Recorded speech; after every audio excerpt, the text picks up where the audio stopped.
Salve família Tricolor, Turbina por aqui, sejam bem-vindos. Vídeo de notícia, informação, repercussão para a gente falar da partida do São Paulo contra o RB Bragantino, o empate por 2-2. No apagar das luzes, o São Paulo já tinha virado o jogo e acabou sofrendo um empate. Foi um jogo bem difícil para o Tricolor, um jogo que o São Paulo enfrentou os reservas do Bragantino e mais uma vez essa partida trouxe para a gente a clareza, o esclarecimento que faltam jogadores nesse time do São Paulo. A carência de jogadores em determinadas posições tem feito o São Paulo ter péssimas atuações e a gente vai falar deste jogo e das informações também do São Paulo Futebol Clube. Júlio Casares acabou falando sobre Di Maria, a gente vai conferir também informações e também tem aqui uma informação sobre um jornalista aí da Band, né? A TV aberta aí que fala sobre esportes. A gente vai conferir as informações, vamos falar primeiro sobre o jogo, né? Deixa o seu like, se inscreve no canal que ajuda muito, eu conto com o seu apoio. O jogo entre São Paulo e RB Bragantino, aí pelo Campeonato Paulista, o São Paulo acabou saindo atrás logo aos 6 minutos do primeiro tempo, depois conseguiu um empate no final do jogo e acabou virando a partida, né, por 2-1. O São Paulo vencia já nos acréscimos, no finalzinho o São Paulo cochilou e tomou o gol de empate. A vitória do São Paulo não reflete, o empate não reflete o que foi o jogo, o São Paulo fez uma péssima atuação, o apoio da torcida esteve presente, né? 44.756 pagantes, torcedores estiveram no Morumbi, a renda estimada em 2.600.939, né? Aí a partida do São Paulo e RB Bragantino pelo Paulistão, agora o São Paulo tem o confronto contra o Guarani, contra o Palmeiras e depois contra a Inter de Limeira para fechar a primeira fase aí do Campeonato Paulista. O Thiago Carpini, questionado sobre o elenco, acabou revelando que o São Paulo está atrás de um zagueiro canhoto. E ele acabou falando a respeito disso e a gente vai conferir o que disse aí o Thiago Carpini a respeito do jogador. Confere aí. Passar com mais volume. Eu sei que tudo isso é parece muito simples falando, mas a gente tem procurado fazer nos 10, 15 minutos que nós temos de treino por semana, que antecedem cada jogo. São ideias, propostas que funcionam, né? Na minha carreira eu construí muitos bons momentos dessa maneira e talvez a gente tenha encontrado também algumas dificuldades nessa iniciação, nessa construção inicial do São Paulo, porque nossos zagueiros são fantásticos, o Arboleda, Diego, Franco, Ferrarese, mas nós não tínhamos, o ano passado nós tínhamos um zagueiro meia, canhoto, que é o que eu estou buscando para o nosso elenco. Querendo ou não, o destro, quando ele joga do lado contrário, ele fica um pouco mais torto. A circulação ela fica lenta e você acaba mostrando mais o passe quando você vai arriscar esse passe por dentro na amplitude. O canhoto não. E era o que o Beraldo fazia com excelência. Não porque ele é melhor ou pior do que os outros. Muito pelo contrário, não trabalhei com o Beraldo, mas com certeza ele é um excelente jogador porque ele está no PSG. Mas os que eu tenho aqui eu estou muito contente, são grandes jogadores, mas o fato de jogar do lado esquerdo e dar essa amplitude é onde falta um pouquinho para a gente começar a encontrar esses espaços e aí a gente ser um pouco mais agressivo. O Thiago Carpini acabou falando a respeito do Beraldo e revelou que o São Paulo está atrás de um zagueiro esquerdo, né? A gente também aguarda a chegada de um zagueiro esquerdo que vai ajudar muito o São Paulo. Vamos conferir também os outros destaques, ele falando de lesões no tricolor. Descanso e para poder recuperar mentalmente também o desgaste dessa sequência de jogos. Acho que o São Paulo teve um início de temporada, desculpa me alongar um pouco na pergunta, o São Paulo teve um início de temporada muito difícil, onde você já em 15 dias tem uma decisão e antes que antecede um clássico de que nunca tinha vencido, começa bem a competição, quebra alguns estigmas de não começar bem o Campeonato Paulista, então muita coisa boa acontecendo, um nível de concentração mental muito grande, físico, desgaste no início de temporada, e o reflexo é isso, 7 jogadores no DM, dos 7 ali, 4, 5 considerado aí jogadores com uma participação muito grande, né? Não vou usar o termo titulares, mas jogadores importantes para o nosso processo. Então, fazendo ali num contexto geral, o saldo até então muito positivo. Agora a gente poder aproveitar ao máximo essa semana e com a possibilidade real, não estou cravando, de retornos do Igor, do Elton Rato e do Lucas. Você imagina se eu estou comemorando, né? E descansar os que precisam descansar, para a gente não perder mais ninguém. E aí, justifica as más atuações? A ausência de Lucas, Wellington Rato, Rodrigo Nestor, Rafinha estão prejudicando o São Paulo? Deixe nos comentários a opinião de vocês e a gente vai conferir o destaque do craque da partida. Rafael foi escolhido, uma baita de uma partida e acabou salvando o São Paulo. Vamos conferir o que disse o Rafael, né? Abre aspas. Saio de campo chateado porque a gente merecia a vitória e escapou no último minuto. Mas valorizo o esforço de todos para tentar conseguir a vitória, fecha aspas, disse o goleiro Rafael, que ainda completou, abre aspas, temos feito grandes jogos e é triste sair só com um ponto, mas vamos fazer pequenos ajustes para trazer os 3 pontos nos próximos jogos, fecha aspas. As informações aí do São Paulo, né? E vamos conferir também o que disse Chico Garcia. É difícil de acreditar, mas você vai ouvir, né? Vamos conferir e se você concordar, deixa nos comentários a sua opinião. Ele comete uma falta dura, é verdade, que o árbitro não marca. Porque o jogador do Bragantino chega antes. Quando ele chega antes, ele toma meio que um pisão do Arboleda. A jogada segue, o lance segue, o jogo segue. E aí o Elinho fica pé da vida com a não marcação da falta e até por um pedido de um cartão vermelho, né? Porque o jogador do Bragantino iria partir em direção ao gol e ele dá um pontapé no jogador do São Paulo. Lance para vermelho. E aí tem o erro do árbitro, porque ele dá um amarelo. Eu não entendi de onde veio um cartão vermelho na sequência para o Elinho. Porque assim, se o VAR entende, por exemplo, que o Elinho deveria ser expulso e não receber o amarelo, ele só pode recomendar uma revisão. Ele não pode dizer para o árbitro, esse pontapé do Elinho aí não é amarelo, é vermelho, pode dar. Isso o VAR não pode fazer. Ele tem que recomendar. Se ele tem que recomendar, ele teria que ver no monitor. E ao que tudo indica, o Vinícius não foi ver esse lance no monitor. Ele foi ver o lance do Arboleda. Só que ele aplica o vermelho para o Elinho. Então a gente não sabe se o Elinho disse alguma coisa para o árbitro, o porquê da sua expulsão. Eu acho que ele tinha que ter sido expulso pelo pontapé. A questão é que ele não foi. E aí você deve estar se perguntando, tá, Chico, mas peraí. Ele vai no monitor, ele resolve expulsar o Arboleda por aquele lance, e eu já falo sobre o lance, só que se ele deu a falta, dá a falta, e deu a falta no caso, e expulsou o Arboleda, o lance do Elinho, ele não tem validade, porque o jogo voltou para lá. E aí é que vem o X da questão da regra. Vocês vão lembrar no jogo Grêmio e Corinthians no ano passado, em que o Matheus Bidu entra na área e sofre um pênalti que não é marcado para o Corinthians. Na sequência do lance, o Bruno Mendes dá um carrinho violentíssimo na lateral do campo no Lucas Bessosi e é expulso. A grande discussão foi, mas e se ele marca o pênalti porque o VAR chamou ele para ele trocar a cor do cartão, ele deu um amarelo para o Bruno Mendes. Se o VAR chama para marcar a penalidade, ele tiraria o cartão do Bruno Mendes? Não. Como ele não poderia tirar o cartão do Elinho. Por quê? Porque o cartão, nesse caso, não é por uma questão tática do jogo. É pela natureza da infração, que é justamente uma conduta violenta. Então você não pode excluir a conduta violenta do campo de jogo.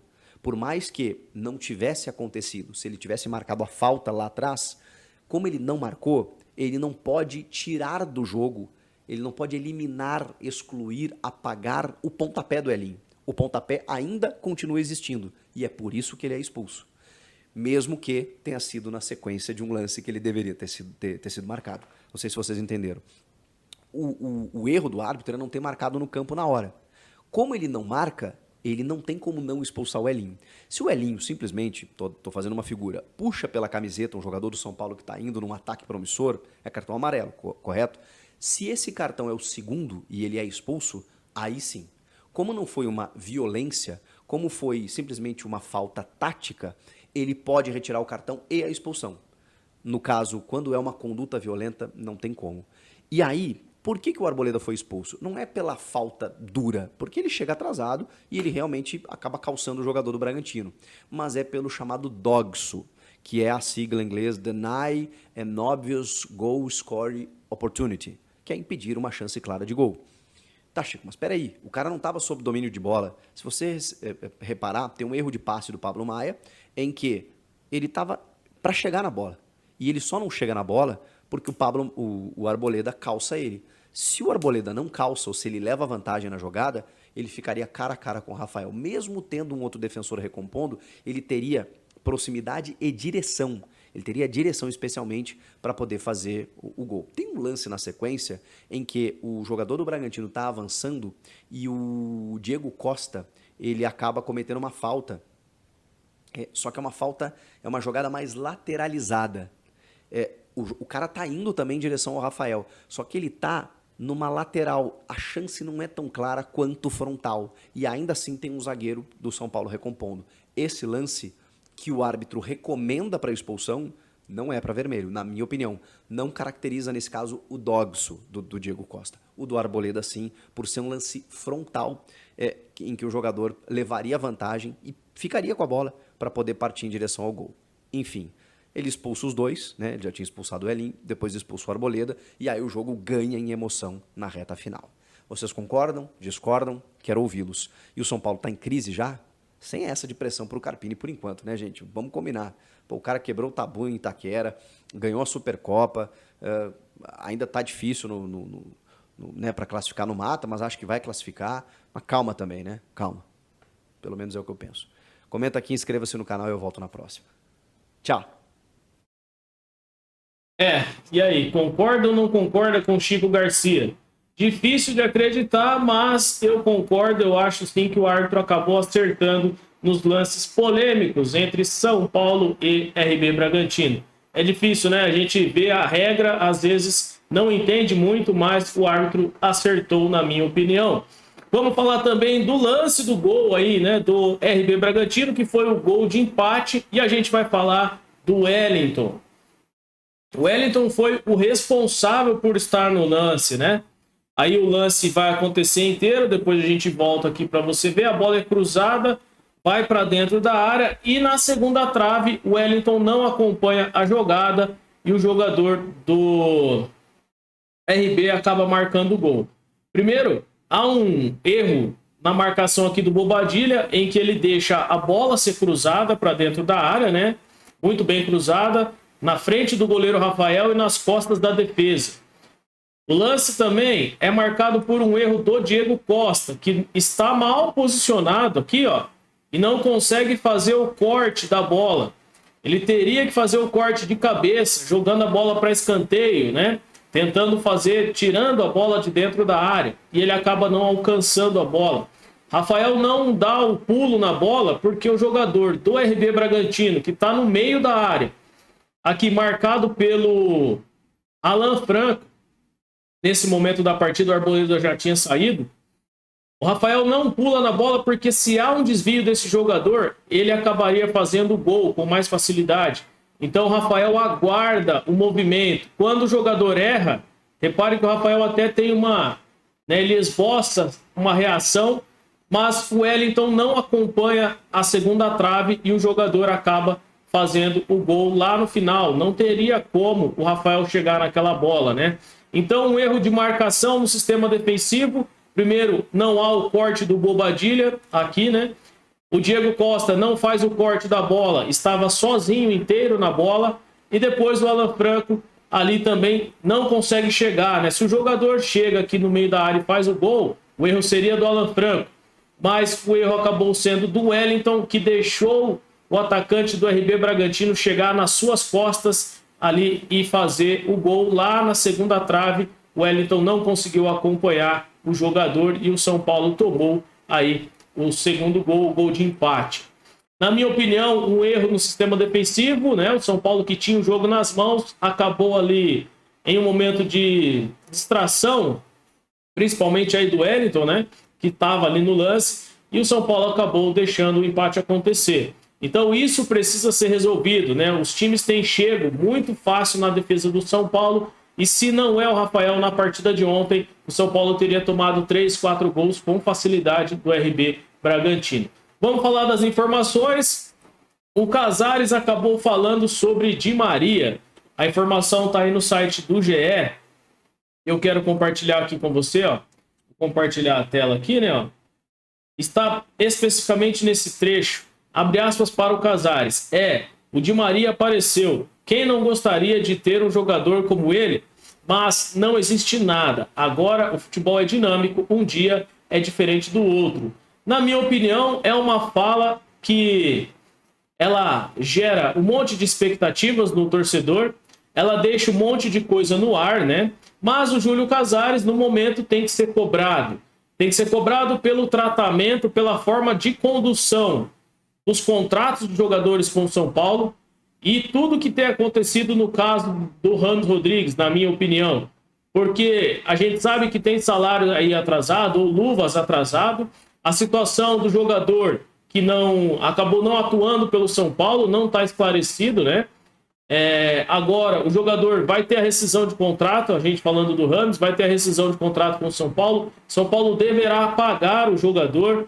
Está um cabo de guerra, né, entre Ramos Rodrigues e São Paulo neste momento. A diretoria do São Paulo, dos valores ali que são exigidos pelo Ramos. E o São Paulo também que tem falhado bastante nas negociações de jogadores. Até agora não houve o acerto com o Arboleda.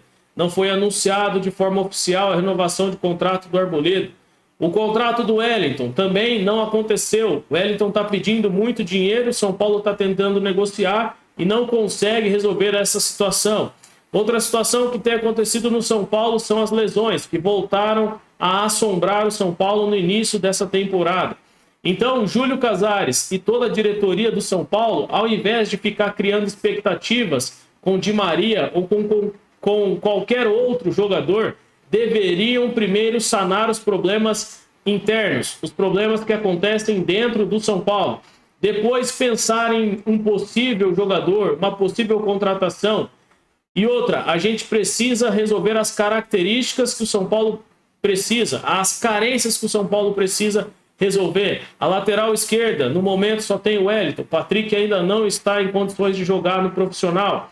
Outras questões, pela lateral direita, 3 jogadores lesionados ao mesmo tempo. No ataque, o setor de ataque, como centroavante, só tem o Caleri. Precisa também de um reforço para o ataque. Então, ao invés do Júlio Casares ficar em carnaval, né, vivendo aí como quer, deveria mais pensar no São Paulo, deveria estar no jogo de ontem, né, e não em desfile de escola de samba, né, estar dentro do jogo, participando com os jogadores e ali dar um apoio. De repente, essa mudança de postura pode sim melhorar as questões do São Paulo extracampo. Então, ao invés disso, vamos pensar no São Paulo e a gente vai seguir firme se isso acontecer, né? Com os pés no chão, como o próprio presidente fala, né? Então, ao invés de ir atrás de Di Maria ou ficar gerando expectativas nas redes, vai atrás de soluções, né?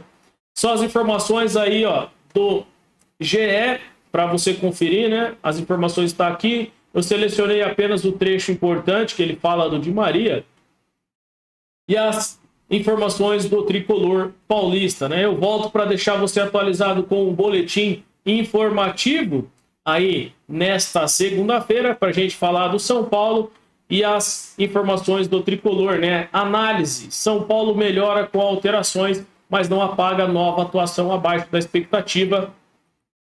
É a reportagem do GE que fala sobre São Paulo e RB Bragantino. São Paulo jogou mal, o resultado aí não reflete o que foi a partida que teve 15 minutos malucos no final, e o São Paulo que desperdiçou a oportunidade por uma falha gigantesca do sistema defensivo, mas basicamente pelo Wellington, que quer ganhar mais dinheiro, né? Pede aí cerca de R$800 mil para renovar com o São Paulo, já tem palavra ali meio apalavrado o contrato com o Internacional, e o São Paulo que, ao invés do Júlio Casares ficar sonhando, né, deveria fazer a lição de casa e resolver os problemas internos do tricolor.